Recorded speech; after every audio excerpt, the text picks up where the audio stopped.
Lecture 7 এর topic যেটা সেটা হচ্ছে গিয়ে রিস্ক অ্যানালাইসিস এন্ড ম্যানেজমেন্ট।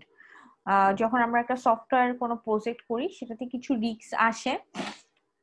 কিছু রিস্ক আমরা এমন হয় যেটা হচ্ছে কি আমরা প্ল্যানিং এর সময় অথবা এই রিস্ক গুলো আমরা ধরে নিতে পারি যে এই রিস্ক গুলো হইতে পারে। যেমন হয়তোবা আমার কোনো এমপ্লয়ি বা আমার টিমের কোনো একটা মেম্বার, সফটওয়্যার টিমের কোনো একটা মেম্বার জব ছেড়ে দিতে পারে, বা আমার কোনো নেটওয়ার্কিং এর প্রবলেম হতে পারে, ডাটাবেস ক্র্যাশ করতে পারে। Different different situation, different different মানে রিস্ক হইতে পারে। সো রিস্ক আর কিছু কিছু রিস্ক আছে যেগুলো হচ্ছে কি আমি while ডুইং দ্যাট, মানে যখন আমি সফটওয়্যার প্রজেক্টটা করতেছি করতে করতে ওই রিস্ক গুলো আমি ফেস করবো। সো দুই ধরনের রিস্ক আমরা একটা হচ্ছে আমরা প্রেডিক্ট করে নিতে পারি যে কিছু রিস্ক হইতে পারে, সেটার জন্য আমরা কি কি প্রিকশন নিব বা হইলে কি করব, এটা হচ্ছে কি ম্যানেজমেন্ট। আর আরেকটা হইতে পারে যে কিছু তো আমরা while doing that in between আমরা হয়তোবা এই রিস্ক গুলো ফেস করতে পারি, তখন আমরা সেগুলো কিভাবে ম্যানেজ করব সেটা নিয়ে চিন্তা করবো। সো রিস্ক বেসিক্যালি এরকম দুই ধরনের হয়ে থাকে। আজকে আমরা সেই রিস্ক গুলো কিভাবে অ্যানালাইসিস করব এবং how we are going to do manage with that with those risk সেটা নিয়ে আলোচনা করব। এটাই হচ্ছে আমাদের lecture 7। So basically lecture risk যেটা প্রজেক্টের রিস্ক যেটা শুধু রিস্ক অ্যানালাইসিস ম্যানেজমেন্ট, এখানে দুটো ওয়ার্ড আমরা এখানে বললাম। একটা ওয়ার্ড বলছি আমরা রিস্ক অ্যানালাইসিস, আর একটা বলছি management. not only these two words we are dealing with, we have to deal with many things, like আমাকে কিছু জিনিস আগে চিন্তা করে নিতে হবে। সেই চিন্তাগুলো কি? যেমন what can go wrong, কি মানে ভুল হইতে পারে যেটার জন্য হয়তোবা আমি রিস্ক ফেস করতে পারি। সাপোজ আমি যেমন বললাম আমার সফটওয়্যার টিমের কোনো মেম্বার হয়তোবা জব ছেড়ে চলে যেতে পারে। সো এই যে এটা একটা রিস্ক হইতে পারে। সাপোজ আমরা 6 মাস ধরে কাজ করতেছি, সাডেনলি একজন হয়তোবা আমার জব ছেড়ে চলে গেল, তখন কি হবে? আমার সম্ভবত একটা শূন্যতা তো হবে, প্লাস তার যে রোলটা ছিল বা সে যে সেই কন্ট্রিবিউশনটা করতেছিল সেটার জন্যই হতেছে। তাহলে এরকম এই কি করলে আমার এমপ্লয়িরা জব ছেড়ে যাবে না, বা কি জন্য জব ছেড়ে যাচ্ছে, যে হোয়াট ইজ গো রং, প্রথমে আগে এই জিনিসটা নিয়ে চিন্তা করতে হবে। হোয়াট ইজ দ্য লাইকলিহুড, এটা ছাড়া এটার মতো সিমিলারিটি আরো কি কি রিস্ক হইতে পারে সেগুলো চিন্তা করতে হবে। যদি এরকম হয়ে যায় what will be my damage, আমি কি পরিমাণ ক্ষতির সম্মুখীন হব, and how can we do about it, এই যে রিস্ক যেটা হলো বা হইতে পারে সেগুলো নিয়ে আমরা কিভাবে ডিল করব। সো শুধু ম্যানেজমেন্ট অ্যানালাইসিস, এটার মধ্যে আরো অনেক জিনিস চলে আসে, কি কারণে হয়, সিমিলার আর কি কি হইতে পারে, কি ধরনের ড্যামেজ ফেস করছি, এবং আমরা সাপোজ রিস্ক যদি ফেস করে ফেলি বা ফেস করব এরকম সিচুয়েশন আমরা কিভাবে এটা নিয়ে ডিল করব বা কিভাবে এটা ম্যানেজ করব। সো এই পুরো সবগুলো জিনিস আমার রিস্ক যেটা সেটার সাথে রিলেটেড থাকতেছে। শুধু মানে আমি রিস্কটা কি সেটা বের করে বসে থাকলে হবে না, এটার সাথে রিলেটেড আরো অনেক জিনিস আমাকে অ্যানালাইসিস করতে হবে এবং সেটার ম্যানেজমেন্টটা বা সেটার সলিউশনটা সেটা আমাকে দিতে হবে। আজকে আমরা এই টপিকগুলো নিয়ে আলোচনা করব। সো যেটা আমি বলতেছিলাম, রিস্ক দুই ধরনের হইতে পারে। একটাকে বলা হয় যেটা আমি প্রেডিক্ট করতেছি, যে আমার প্রজেক্ট আমি করতে করতে আমি এই প্রবলেমগুলো ফেস করতে পারি, এটা হচ্ছে একটা রিস্ক, মানে এটা আমি প্রেডিক্ট করতেছি। আর আরেকটা যেটা যে আমি করতেছি, যেটা হয়ে গেছে, মানে একটা রিস্ক হয়ে গেছে বা একটা এরর হয়ে গেছে, এখন আমি সেটাকে কিভাবে ডিল করবো। সো বেসিক্যালি দুই ধরনের রিস্ক আমরা এখানে দেখতে পাচ্ছি, যেটার নাম অনুযায়ী আমরা এখানে বলতেছি। একটাকে বলা হয় প্রোঅ্যাক্টিভ রিস্ক, আর এটাকে বলা হয় রিঅ্যাক্টিভ রিস্ক। প্রো মানে যেটা আমরা প্রেডিক্ট করব বা হইতে পারে, যেটা আমরা ধরে নিচ্ছি সেটা হচ্ছে প্রো, আর রি মানে যেটা হচ্ছে হয়ে গেছে, এখন আমি এই রিস্কটা কিভাবে ফেস করবো। সো রিঅ্যাক্টিভ রিস্ক যেটাকে আমরা বলছি সেটা হচ্ছে এটা অলরেডি হয়ে গেছে। সো রিঅ্যাক্টিভ রিস্কের ক্ষেত্রে আমরা কিভাবে ম্যানেজমেন্ট করব, সেখানে project team to risk when it occurs, একটা আমার তো অবশ্যই প্রজেক্ট টিম আছে বা যার আন্ডারে একটা রিস্ক হইতে পারে, সেই প্রজেক্ট টিমটার রিয়াকশনটা রিস্কের প্রতি তার রিয়াকশন, অনেকে থাকে না যে খুব মানে নেগলেক্টেড, হ্যাঁ হয়েছে, কিন্তু আবার অনেকে থাকে যে সেটা নিয়ে খুব সিরিয়াস ইয়েতে চিন্তা করে। So there is a reaction, we need the reaction from the project team. And second is we need a mitigation মানে আমরা কিভাবে সলভ করব বা যে ক্ষতিটা আমরা কিভাবে কমাবো। মিটিগেশন মানে হচ্ছে এটা কত কম ক্ষতির মধ্যে দিয়ে আমরা জিনিসটা সলভ করতে পারবো। So mitigation, I have to plan a additional resource to anticipate for fire fighting. যেমন যদি আগুন লেগে যায়, আগুন লেগে গেলে আমরা কি করি, যে কিভাবে আমি এই আগুনটাকে নিভাইতে পারি, বা এডিশনাল কি কি কাজ করলে কি কি রিসোর্স, যেমন পানি দিতে হবে, শুকনা কোনো জিনিস দিয়ে করতে হবে, এরকম এই যে এই জিনিসগুলো। সো অলরেডি রিস্ক হয়ে গেছে, সো আমি এখন এটার ক্ষতিটা কমানোর জন্য, বা এটার যে লসটা সেটা আমি কতখানি কমাইতে পারি, সেটার জন্য আমি আমার অন্য কি রিসোর্স নিয়ে ঝাঁপায় পড়তে পারি, অন্য কিভাবে এটাকে আমি সলভ করতে পারি, বা এটা কিভাবে আমি ঢাকতে পারি, সেই জিনিসটা নিয়ে চিন্তা করা। 3 নাম্বার যেটা আমরা বলছি, fix on failure. Resources are found and applied when the risk is strike. Resources আমার কাছে আছে, সো আমি সেই আমি কোনো একটা রিস্ক হইলে সেটা সলভ করার জন্য আমি সেই অনুযায়ী কাজ করব।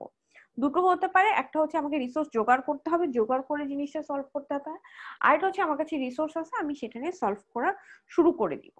Then there is a crisis management. That's mean failure does not respond to applied resources and project is in a jeopardy. That's mean আমার যে রিসোর্স ছিল সেটা নিয়ে আমার কোনো কাজ হয়নি, মানে যে রিস্কটা হয়েছে সেটা অলরেডি সেটা ক্ষতি হয়ে গেছে, এবং সেটা আমার পুরো প্রজেক্টে মানে কোনো একটা বাজে সিচুয়েশনে চলে গেছে।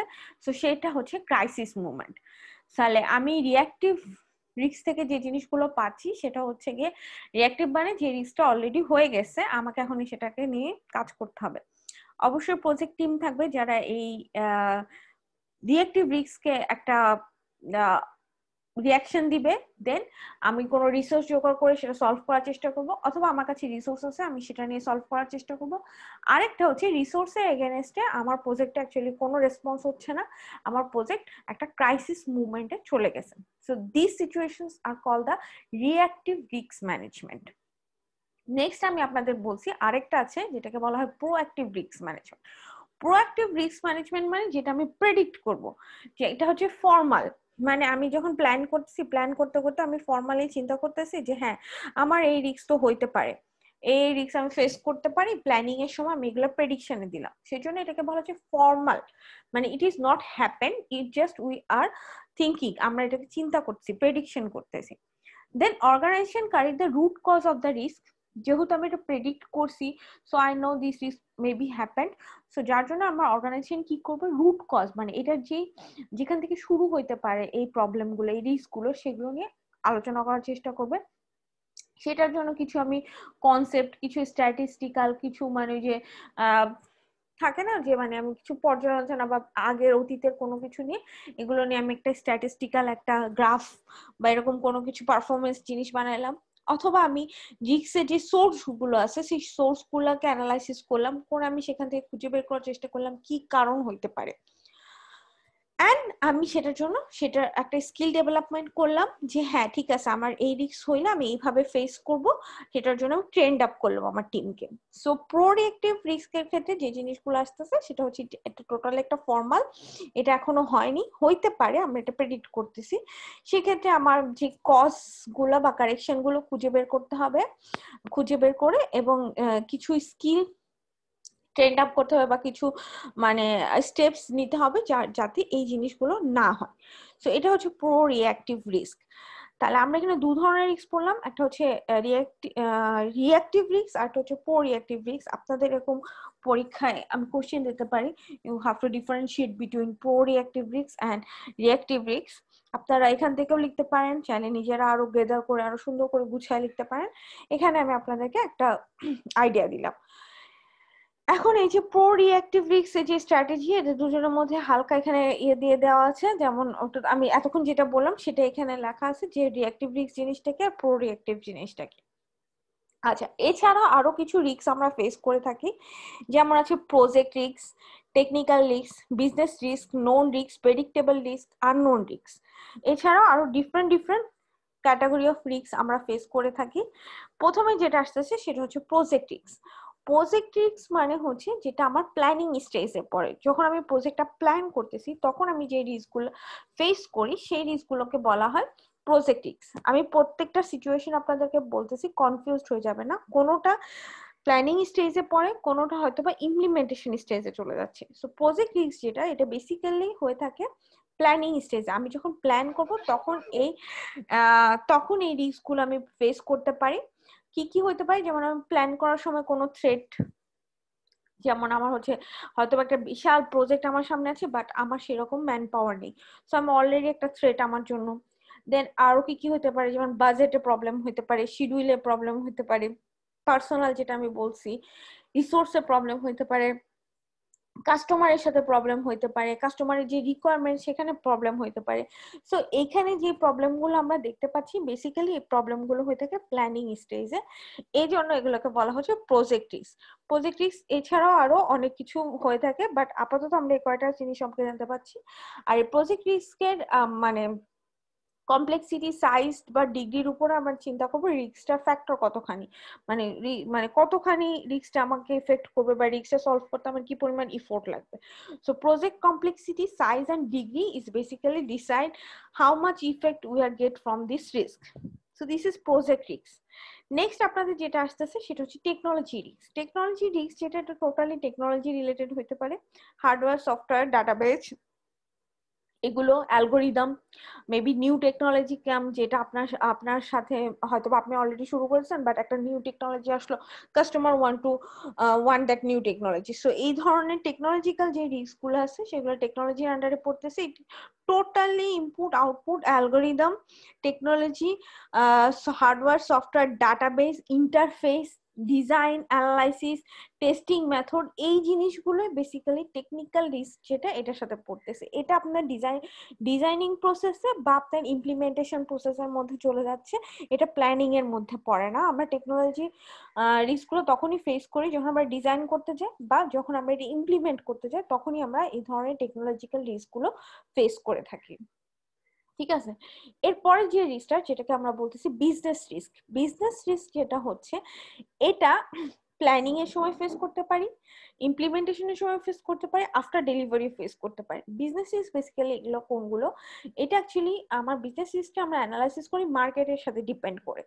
মার্কেটে মানে যেমন সাপোজ সেম টাইপের সফটওয়্যার হয়তো বা অন্য আরেকজন ইউজ করতেছে, that one is a much user friendly, তখন আমার কাস্টমাররা কি করবে, কাস্টমাররা দেখা যাচ্ছে আমার সফটওয়্যার ইউজ করা বাদ দিয়ে যে যে যেটা তো তারা ইজিলি অর্ডার করতে পারতেছে, যেমন অর্ডারের ব্যাপারটাই বলি, অনলাইন অর্ডারের ক্ষেত্রে হয়তো বা আমার কাছে 2-3টা অপশন আছে, 2-3টা ই কমার্স সাইট আছে, যে ই কমার্স সাইটে আমার অর্ডার অপশন ইজি লাগতেছে বা যাদের সার্ভিস ভালো তাদের কাছ থেকে আমি অর্ডার করব। সাপোজ আমি এখন কোথা থেকে অর্ডার করতেছি বাট তাদের সার্ভিস ভালো না, কাস্টমার কমিউনিকেশন ভালো না, কাস্টমার রিলেশন ভালো না, তখন আমি ওই ওয়েবসাইট থেকে আর অর্ডার করতে যাব না, হ্যাজার্ড বেশি, এরকম অনেক কিছু হতে পারে। সো এই জন্য business risk actually totally market related, যে কি আমাকে better product, better customer relation, better delivery, everything যারা আমাকে সাপোর্ট করতেছে সেই বিজনেস, সেই রিস্ক গুলোকে বলা হয় বিজনেস রিস্ক। এক্ষেত্রে বাজেটও অনেক সময় থাকে না যে কোথাও কোথাও 1 টাকা 2 টাকার ডিফারেন্সও থাকে, তখন আমি বললাম হ্যাঁ না ওই ওয়েবসাইটে তো হয়তো বা আমাকে কমে দিচ্ছে, তাহলে আমি ওখান থেকে অর্ডার করবো। So business risk is basically planning এর মধ্যেও পড়তেছে, ডিজাইনিং এর মধ্যে পড়তেছে, ইমপ্লিমেন্টেশনের মধ্যে, যে এখন হয়তো বা সেম সফটওয়্যার অলরেডি কেউ লঞ্চ করে ফেলছে, that one is much better. So আমি কি করব, তখন আমি ওই সফটওয়্যার ইউজ করব। আমি এখন যে সফটওয়্যার ডেভেলপ করছিলাম হয়তো বা ওইটার ইউজেবিলিটিটা কমে গেছে। তো এই জন্য বলতেছি বিজনেস ইজ সব জায়গায়, বিজনেস ইজ বেসিক্যালি মার্কেটের সাথে ডিপেন্ডেন্ট হয়ে যে রিস্ক গুলো চলে আসে, সেটা আমার কম্পিটিটরের কাছ থেকে আসতে পারে, সেটা আমার কনসুমারের কাছ থেকে আসতে পারে, ইউজারের কাছ থেকে আসতে পারে, ডিফারেন্ট ডিফারেন্ট সেক্টর থেকে আসতে পারে। এটা শুধুমাত্র আমার হচ্ছে গিয়ে কাস্টমার বা ইয়েতে না, আমার সবকিছুতে ইফেক্ট করবে, সেটা বাজেট হতে পারে, ডিফারেন্ট ডিফারেন্ট সেক্টরে ইফেক্ট ফেলে, এটা হচ্ছে বিজনেস রিস্ক। এরপরে আমরা যেটাতে আসতেছি সেটা হচ্ছে গিয়ে নোন এন্ড প্রেডিক্টেবল রিস্ক। কিছু রিস্ক আছে যেগুলো নোন, মানে আমার যখন প্ল্যান করতেছি, প্ল্যান করতে যে আমি জেনে যাচ্ছি যে হ্যাঁ এই এই রিস্ক গুলো আমি হয়তো বা ফেস করতে পারি। যেমন কি কি হইতে পারে এখানে এক্সাম্পল দেওয়া আছে, আপনার একটু এক্সাম্পল গুলো খেয়াল করে দেখলে দেখবেন। যেমন আনরিয়েলিস্টিক ডেলিভারি ডেট, অনেক ওয়েবসাইটে থাকে না, আমি অর্ডার করলাম দেখা যাচ্ছে 2-3 মাস পরে ডেলিভারি হবে। সো একটা আনরিয়েলিস্টিক ডেলিভারি ডেট, এখন আমার যেটা আর্জেন্ট প্রয়োজন সেটার জন্য আমি 2-3 মাস ওয়েট তো করবো না। সো এটা হচ্ছে আমি নোন, আমি এই রিস্কটা জানতেছি, এই রিস্কটা জেনে আমি অর্ডার করব কি করব না সেটা আমার কাস্টমারের উপর ডিপেন্ড করে। বাট দ্যাট ওয়েবসাইট ইজ মানে গিভিং ইউ দ্যাট রিস্ক, জানায় তোমাকে আপনাকে রিস্কটা দিচ্ছে যে হ্যাঁ আপনার দেরি হতে পারে। Then the lack of documented requirements, অনেক সময় থাকে যে ক্যাশ মেমো বা ইনভয়েস থাকে না, বা অনেক সময় দেখা যাচ্ছে আপনি কমপ্লেন দিতে যাচ্ছেন বা রিভিউ লিখতে যাচ্ছেন, বাট এরকম কোনো অপশন হয়তো বা ওই ওয়েবসাইটে, ওই পার্টিকুলার ওয়েবসাইটে হয়তো বা নেই। সো এই ধরনের ডকুমেন্টেশনের জন্য কিছু ল্যাকিংস থাকতে পারে। ল্যাক অফ স্কোপ, ওই যেটা বললাম, হয়তো আপনি রিভিউ দিতে চান বা কোনো কমপ্লেন দিতে চান, সেই স্কোপটা আপনাকে দেওয়া হয় না। দেন পোর ডেভেলপমেন্ট এনভায়রনমেন্ট, ওয়েবসাইটটা হয়তো বা আপডেটেড না, অনেক পুরানো। এগুলো হচ্ছে নোন রিস্ক, মানে এগুলো আমি জানি, আমি হয়তো বা ওয়েবসাইট বানানোর সময় আমিও জানি যে আমি এই অপশনগুলো হয়তো বা প্রোভাইড করতেছি, সো এই রিস্ক গুলো আমি জেনে প্রোভাইড করতেছি, এগুলো হচ্ছে নোন রিস্ক। আর প্রেডিক্টেবল রিস্ক যেগুলো, সেগুলো হচ্ছে গিয়ে হয়তো বা এগুলো হইতে পারে, আমি এটা প্রেডিক্ট করতেছি, হ্যাঁ মানে এটা এখনো হয় নাই। এখানে যেটা নন রিস্ক বললাম এটা হচ্ছে আমি জানি হয়েছে, বাট প্রেডিক্টেবল রিস্ক এটা হইতে পারে, হয়নি, বাট আমি প্রেডিক্ট করতেছি এটা হবে। ঠিক আছে, যেমন এক্সাম্পল আছে স্টাফ টার্নওভার, হয়তো বা আপনার স্টাফের শর্টেজ পড়তে পারে, হয়তো বা বললাম না কেউ জব ছেড়ে আপনার টিম থেকে চলে গেল, তখন আপনি শর্টেজের মধ্যে পড়বেন। দেন পোর কাস্টমার কমিউনিকেশন, হ্যাঁ আমি কাস্টমার কমিউনিকেশন প্রোভাইড করতেছি, বাট কখনো না কখনো তো গ্যাপ হইতেও পারে, তাই না? Then dilution of staff report for মেনটেনেন্সের জন্য যে স্টাফ, তাদের মধ্যে হয়তো বা ওরকম কোনো খুব ইগারনেস নেই যে হ্যাঁ আমি মেনটেন করি, রেগুলার সফটওয়্যারটা মেনটেন করি, এরকম। So this are the predictable risk, এই জিনিসগুলো আমি প্রেডিক্ট করতেছি হবে, বাট এগুলো হয় না। আর নোন যেগুলো, যেগুলো হচ্ছে হয়ে গেছে, এগুলো already happened. So predict is not happened, but আমি প্রেডিক্ট করতেছি হইতে পারে। আর নোন হচ্ছে হয়ে গেছে যেটা, ঠিক আছে? কনফিউজড হয়ে যায় না, প্রত্যেকটার আলাদা আলাদা ডেফিনেশন আছে। দেন the next risk is generic customer risk. Generic customer risk এর মধ্যে actually different type of risk পড়ে, যেমন have you worked with them before, এটা কাস্টমার সাইড থেকে আসতে পারে। যেমন আপনি হচ্ছে কিছু রিস্ক কাস্টমার সাইডের থেকে, যেমন হচ্ছে আপনি আগে কি তাদের কাছ থেকে কোনো কিছু অর্ডার করছেন নাকি, মানে আপনি পুরানো কাস্টমার নাকি, do they understand what you need, what is your need actually, are they willing to write the space, are they willing to attend reviews, technological understanding কতখানি, they understand the development of the process. এটা হচ্ছে কাস্টমাররা যদি আপনাকে কোনো review দেয়, সেখান থেকে যদি কোনো রিস্ক ডেভেলপমেন্ট হয়, যেমন কাস্টমার অলরেডি আপনার কাছে যদি পুরানো কাস্টমার হয়, সে অলরেডি জানে যে আপনি কিভাবে কাজ করেন, তাই না?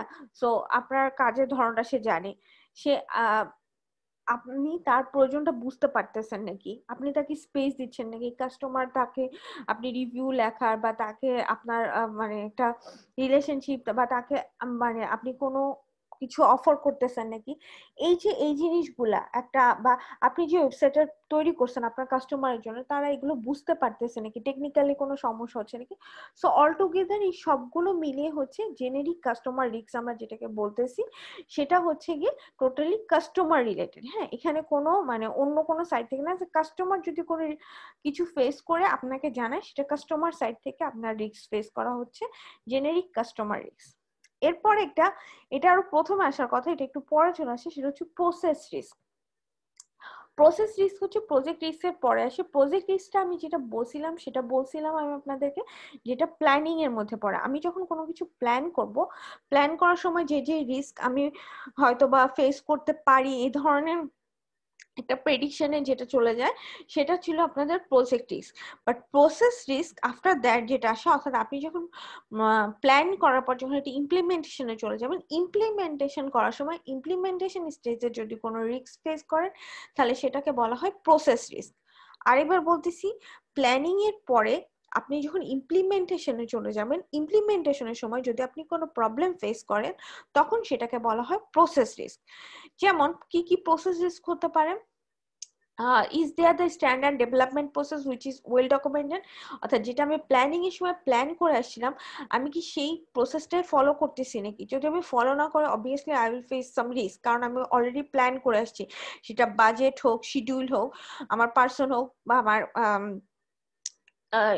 আমার যে ম্যাটেরিয়াল হোক সবগুলো দিয়ে আমি অলরেডি প্ল্যান করে ফেলছি, বাট আমি যদি এখন প্ল্যানটা ফলো না করি তাহলে তো আমি যে কোনো রিস্ক ফেস করতে পারি। Do the staff follow the process? যেহেতু আমি প্ল্যান করে ফেলছি, আমার যে স্টাফ বা যারা আমার ডেভেলপমেন্ট করতেছে তারা সেই প্রসেসটা ফলো করতেছে নাকি, প্ল্যানটা ফলো করতেছে নাকি, do they have adequate training, তারা কি সেটা সম্পর্কে অবগত আছে নাকি বা তারা সেটা জানে নাকি। you track the process with formal review and work through।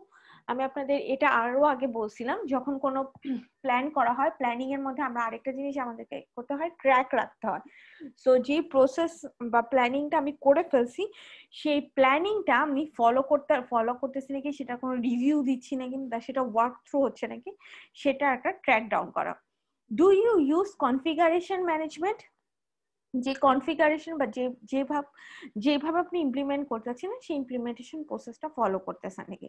So this are the process risk. Basically it is happened when you are going to implement your plan, implement your design। আপনার plan এবং ডিজাইনটা যখন আপনি implement করে যখন এটা working চলে যাবে, তখন আপনি প্রসেস রিস্ক যেটাকে বলা হচ্ছে এটা ফেস করবেন। ঠিক আছে, এই হচ্ছে আমাদের ডিফারেন্ট টাইপ অফ রিস্ক। আরো আছে, যেমন সফটওয়্যার রিস্ক আছে।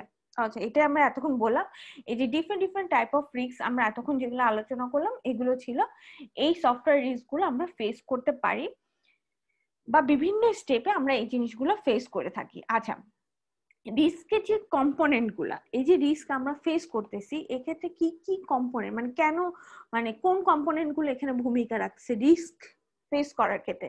যেমন পারফরমেন্স রিস্ক হতে পারে। পারফরমেন্স রিস্ক মানে আমি যখন প্ল্যান করতেছি, সাপোজ আমার কাছে আছে হচ্ছে ধরেন 10 জন মানুষ, আমি 10 জন মানুষের কাছ থেকে যেরকম পারফরমেন্স এক্সপেক্ট করতেছিলাম, হয়তোবা সেই পারফরমেন্সটা আমি পাইতেছি না। সো প্রবলেমটা কোথায় হচ্ছে, পারফরমেন্সে ভ্যারি করতেছে, যার জন্য আমি রিস্ক ফেস করতেছি। কস্ট রিস্ক, আমার বাজেটের যেটা সেই বাজেট হয়তোবা আমি ফেল করতে পারি। দেন সাপোর্ট রিস্ক, আমার হার্ডওয়্যার সফটওয়্যার বলেন, ডাটাবেস বলেন, নেটওয়ার্কিং বলেন, ডিফারেন্ট জিনিস আমার সাপোর্টিং, এখানে আমার সফটওয়্যার টিমও আমার সাপোর্টিং। সো এভরিথিং যে সাপোর্টিং যে ফ্যাক্টর গুলো, এগুলো আমাকে যদি পারফেক্টলি সাপোর্ট না দেয়, then I can face the risk. Schedule risk, যেটা অবশ্যই আমার শিডিউলে আমি অলরেডি করেছি, শিডিউল যদি আমি ফেল করি তো অবশ্যই মেনটেন না করলে আমি অবশ্যই রিস্ক ফেস করবো। So this are the basic component যেটার জন্য আমি রিস্ক গুলো ফেস করতে পারি। এছাড়াও আরো অনেক ফ্যাক্টর আছে, but this are the basic factor, যে আমি পারফরমেন্স বলেন, কস্ট বলেন, শিডিউল বলেন, সাপোর্ট বলেন, এই জিনিসগুলো যদি আমি বেস থেকে না পাই, তাহলে আমি অবশ্যই কোনো না কোনো প্রবলেম ফেস করবো। So this is the risk component. আর আমি যদি risk mitigation, monitoring and management করতে চাই, মিটিগেশন আমি আগে আপনাদেরকে বলছি, মিটিগেশন জিনিসটা হচ্ছে আমার ক্ষতিটাকে আমি কতখানি কমাইতে পারি। সো মিটিগেশন বা আমি কিভাবে রিস্কটাকে অ্যাভয়েড করতে পারি, সেটা হচ্ছে মিটিগেশন। মনিটর হচ্ছে সাপোজ রিস্ক হয়ে গেছে, আমি সেটাকে কিভাবে ট্র্যাক করব, কি কেন হয়েছে, কি জন্য হয়েছে, বা কিভাবে সলভ করব, সেটা হচ্ছে মনিটরিং। ও সরি, কেন হয়েছে, কিভাবে হয়েছে, সেটার এগেইনস্টে কি কি ক্ষতি হচ্ছে, সেটা হচ্ছে মনিটরিং। আর সেটা সলভ করাটা হচ্ছে আমার management. So mitigation, monitoring and management, this three are connected. Okay, so risk অ্যানালাইসিসের ক্ষেত্রে আমার যেটা জানতে হবে, আমাকে আগে রিস্কটাকে আইডেন্টিফিকেশন করতে হবে, অর্থাৎ যে রিস্কটা যে কারণে হয়েছে, যে রিজন হয়েছে, সেই রিস্কের জন্য সেই রিজনটাকে আমাকে আইডেন্টিফিকেশন করতে হবে। দেন আমাকে অ্যাসেসমেন্ট করতে হবে যে রিস্কটার এগেইনস্টে আমার কি পরিমাণ প্রবলেম বা কি পরিমাণ লস আমি ফেস করতেছি। দেন প্রজেকশন করতে হবে। প্রজেকশনটা হচ্ছে রিস্কের জন্য আমার প্রজেক্টে কিভাবে ইম্প্যাক্ট ফেলতেছে, অথবা রিস্কটা কতখানি লো, হাই বা মিডিয়াম। এই আইডেন্টিফিকেশন, অ্যাসেসমেন্ট এবং প্রজেকশনের পরে আমি এটার ম্যানেজমেন্টে যাব। ঠিক আছে, আগে আমি ম্যানেজ করে ফেলবো না, আগে আমাকে এই জিনিসগুলো অ্যানালাইসিস করে নিতে হবে, দেন আমি ম্যানেজমেন্টে যাব। আমি আগে আপনাদেরকে বলছি, রিস্ক যদি হয় বা আমি হওয়ার জন্য প্রেডিক্ট করি, অবশ্যই আমাকে সেটা আগে অ্যানালাইসিস করতে হবে, দেন আমি ম্যানেজমেন্ট করতে যাব। যেমন এখানে একটা রিস্ক টেবিল আছে, রিস্ক আমরা কিভাবে অ্যানালাইসিস করি বা কিভাবে করি। যেমন সাপোজ আমি রিস্কের জন্য এখানে আগে আমি একটা ইম্প্যাক্ট ভ্যালু একটা স্কেল বানাই নিছি। এই স্কেলের মধ্যে আপনারা খেয়াল করেন, নাম্বার 1 2 3 4 চারটা লেভেল আমি রাখছি। ফার্স্ট লেভেল যেটা, সেটাকে বলা হচ্ছে গিয়ে ক্যাটাস্ট্রফিক। ক্যাটাস্ট্রফিক মিন্স এই যে সিচুয়েশন, এই সিচুয়েশনে রিস্ক হইলে বা এটা সবচেয়ে high level of risk, you can not solve it, আপনি এখান থেকে বের হতে পারবেন না, আপনি এখান থেকে আপনি মানে টোটাল ডিজাস্টার। যদি কখনো এই লেভেল 1 এ এটা অ্যাকচুয়ালি আমরা একটা এক্সাম্পল দেখতেছি, ডোন্ট থিঙ্ক ইট এরকমই হয়, আমরা একটা এক্সাম্পল হিসেবে দেখতেছি। তো এখানে যেটা আমাকে ফার্স্ট বলে দিচ্ছি সেটা হচ্ছে গিয়ে ক্যাটাস্ট্রফিক রিস্ক, যেটা আমি একদম আনসলভেবল, এটা একটা situation. 2 number situation, 2 number level যেটাকে আমি বলতেছি সেটা critical situation, it is hard to solve but it could be solved. Okay, then 3 is a marginal, খুব হালকা একটা রিস্কের উপর দিয়ে গেছে বাট এটা বড়ও হতে পারতো। দেন লেভেল 4 যে রিস্কটা বলা হচ্ছে এটা আমি নেগলেক্ট করতে পারি, এরকম রিস্ক হইলে আমি এটাকে মানে আমি নেগলেক্ট করে আমি আমার কাজগুলো করতে পারি, ঠিক আছে। সো এরকম 4টা স্কেল আমি এখানে করে দিয়েছি। এখানে ডিফারেন্ট ডিফারেন্ট রিস্ক রাখা আছে, আর দুটো ক্যাটাগরি দিয়ে দিয়েছি। একটা ক্যাটাগরিকে বলা হচ্ছে পিএস, যেটা হচ্ছে প্রজেক্ট সাইজের রিস্ক, আর একটা হচ্ছে বিইউ, যেটা হচ্ছে বিজনেস রিস্ক, অর্থাৎ কোনটা বিজনেস কোনটা প্রজেক্ট এটা আমি ক্যাটাগরাইজ করে দিচ্ছি। আচ্ছা, আমরা একটু দেখি, যেমন ফার্স্ট যে রিস্কটা আমরা খেয়াল করি একটু, এটা হচ্ছে size estimation may be significantly low. আমরা যখন প্রজেক্টটা প্ল্যান করছি, আমি যে সাইজটা ইয়ে করছিলাম, সাইজটা হয়তো আমি অনেক ছোট ভাবছি, বাট প্রজেক্টটা এত ছোট না, ঠিক আছে, এটা একটা রিস্ক হয়ে গেছে। এখন এটার ক্যাটাগরি আমি কি, এটা প্রজেক্ট রিলেটেড রিস্ক, এটার প্রবাবিলিটি হয়তো বা 60% হইতে পারে, আমার পুরো প্রজেক্টের ইফেক্টের 100% উপর 60% ইফেক্ট ফেলবে। আর এটার ইম্প্যাক্ট লেভেল আমি 2 দিছি, 2 আপনাদের কি ছিল, ক্রিটিক্যাল, তাহলে এটা একটা ক্রিটিক্যাল প্রবলেম। এটার প্রবাবিলিটি দেখেও বোঝা যাচ্ছে 60% মানে একটা জিনিসের 60% মানে it is a huge one. So এই জন্য আমি এটাকে একটা ক্রিটিক্যাল প্রবলেম বলছি। 2 নাম্বারটা খেয়াল করেন, large number of users then planned, হয়তো আমি ইয়ে করছিলাম যে আমার সফটওয়্যারটা 10 জন ইউজ করবে, বাট এখন দেখা যাচ্ছে অনেক মানুষ ইউজ করতেছে, এটাও একটা প্রজেক্ট রিলেটেড প্রবলেম, বিজনেস না। এটা প্রবাবিলিটি আমি 30% যদি দেখি তাহলে এটা তেমন একটা না, তো এটা মার্জিনাল প্রবলেম হিসেবে আমি ক্যাটাগরাইজ করছি লেভেল 3। তো এরকম করে আমরা একটা রিস্ক টেবিল করতে পারি, যে আমার রিস্ক গুলো আমি অ্যানালাইসিস করে এটাকে স্কেলিং করে নিতে পারি, যে এটা কতখানি ইম্প্যাক্ট ফেলবে, এটা আমার কতখানি প্রবাবিলিটি, বা এটা বিজনেস রিস্ক না প্রসেস রিস্ক কোনটা, ঠিক আছে, এটার আমি একটা ক্যাটাগরি দিতে পারি।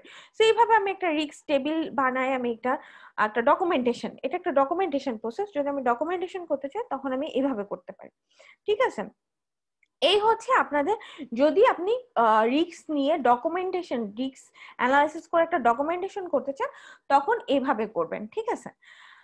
এরপরে আমরা যেটা দেখি সেটা হচ্ছে, আমরা এতক্ষণ যেগুলো পড়ে আসলাম সেটা ছিল অ্যাজুমিং, মানে আমি বুঝতে পারতেছি এটার এগেনস্ট আমি বলতেছি যে এটা একটা প্রবলেম, বা এটার এগেনস্ট এই সমস্যা হতে পারে, এগুলো হয়তো আমি বলতেছি, বাট আমি যদি এক্সাক্ট ইম্প্যাক্ট বের করতে চাই ইন এ ম্যাথমেটিক্যাল সেন্স, অনেক সময় থাকে না যে আমার এক্সাক্ট ম্যাথমেটিক্যাল নাম্বারটা লাগবে, যে আমার রিস্কের সাইজটা কিরকম, ঠিক আছে, তখন আমরা একটা ফর্মুলা ইউজ করব। এখানে একটা ফর্মুলা দেওয়া আছে, যে আমার রিস্ক ক্যালকুলেট করার ফর্মুলা আর E equal to P into C. এক্ষেত্রে পি যেটা, পিটা হচ্ছে আমার probability of occurrence of the risk and C is the cost of the that should the risk cover. অর্থাৎ আমার যদি আমি রিস্কের টোটাল অ্যামাউন্টটা বের করতে চাই, সেক্ষেত্রে আমার রিস্ক অকারেন্স হওয়ার প্রবাবিলিটি, সেটার সাথে আমার কস্টিং, রিস্ক হইলে আমি যে কস্টিংটা ফেস করবো সেটার সাথে ইনটু করে দিলে আমি আমার রিস্কের যে এক্সপোজারটা সেটার ভ্যালুটা বের করতে পারবো। এটা আমরা কখন করব, যদি কখনো আমি এক্সাক্ট অ্যামাউন্ট বের করতে চাই, যে আমি যে রিস্কটা ফেস করছি বা ফেস করব, সেই রিস্ক ফেস করার জন্য আমার এক্সাক্ট অ্যামাউন্টটা কত, ঠিক আছে, সেটার জন্য আমি এইভাবে একটা রিস্কের অ্যাসেসমেন্ট করব, ঠিক আছে। এটা হচ্ছে একদম ম্যাথমেটিক্যাল টার্ম, এটার কোনো ইয়ে না। আচ্ছা, আমাদের লাস্ট যে টপিকটা আমরা একটু এখানে একটা এক্সাম্পল দেখি। এক্সাম্পলটা হচ্ছে সাপোজ একটা মিটিগেশন এক্সাম্পল এখানে দেওয়া আছে। মিটিগেশন, আমরা মিটিগেশন বটমে আপনাদের আগে বলছি, সাপোজ আপনার একটা রিস্ক এখানে দেওয়াটা এক্সাম্পল হিসেবে আছে, সেটা হচ্ছে লস অফ এ কি মেম্বার। আপনার টিমের একজন কি মেম্বার, একজন না মেবি কিছু কি মেম্বার অলরেডি চলে গেছে, সেক্ষেত্রে আপনি এটাকে কিভাবে সলভ করবেন। যেমন প্রথমে আগে আপনাকে খুঁজে বের করতে হবে কি জন্য তারা জব ছেড়ে চলে গেছে, তাদের যাওয়ার কারণটা। দেন আপনাকে শুরুতেই, প্রজেক্টের শুরুতেই এই জিনিসগুলো খেয়াল রেখে এটার জন্য কি কি স্টেপ হইতে পারে সেগুলোর জন্য আপনি অ্যাসুরেন্স দিবেন, যে আমি এটা আগে এলিমিনেট করব, যে আমার যাতে টিম থেকে কেউ চলে না যায়।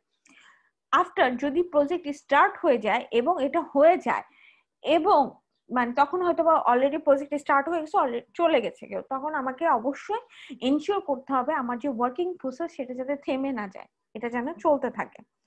এরপর যেটা করতে হবে, আমার টিমটাকে অর্গানাইজ করতে হবে, এবং যেহেতু সাপোজ 10 জনের মধ্যে ধরেন 3 জন চলে গেছে, বাকি যে 7 জন আছে তাদের মধ্যে থেকে আমার অর্গানাইজ করে তাদের মধ্যে কাজ ডিস্ট্রিবিউট করে দিতে হবে।